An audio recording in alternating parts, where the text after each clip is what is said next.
ఇది గణపల్లి వంటలో పార్ట్ 2 అనమాట. ఇక మొత్తం మీద పాలకూర పోయిన తర్వాత నేనైతే ఇంకో గంజెక్కిచ్చి సాంబార్ చేసిన. మేమైతే ప్రతి కూరగాయల వంటలో కళ్యాణకి అయితే ఖచ్చితంగా వాడతాం. కళ్యాణకి లేని కూరగాయల వంట చేయం. మొత్తం మీద సాంబార్ కూడా కానైంది. అయిన తర్వాత మాకైతే వాళ్ళైతే తినడానికి బక్సలు అయితే పట్టుకొచ్చారు. ఇవైతే బెల్లంతో చేసారు, మంచిగా నెయ్యి వేసి కలిసారు. టేస్ట్ అయితే మస్తున్నాయి. ముగ్గురం కలిసి మంచిగా నచ్చిన తర్వాత నేనైతే 40 కిలోల మసాలా వేసేద్దామని బియ్యం అయితే కడిగి నానబెట్టా. బియ్యం అయితే మంచిగా నానతానే అని సరిపడా మసాలా వేసి ఎసరు పోసి అయితే ఉంచిన. కట్టెలు అయితే బీవచ్చగా మనదాని, ఎండ కూడా పొల్లు కొడుతుంది. ఇక మొత్తం ఎసరు అయితే చెప్పని వచ్చిన తర్వాత బియ్యం తీసుకొచ్చి అందులో అయితే వేసిన. అన్నం కూడా తొందరనే అయింది. అయిన తర్వాత ఒక్కనే గంజి దించి కింద అయితే పెట్టిన. ఇక పక్క పంటి ఇంకో గంజి మీద ఒక 5 కిలో వంకాయ కూర వండిన.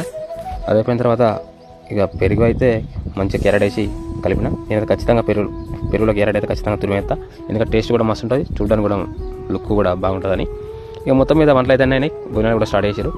అయిన తర్వాత నేను కూడా వాళ్ళతో పాటు 4 బుక్కలు అయితే తిన్న తర్వాత ఇక మన వీడియోని అయితే నచ్చినట్టు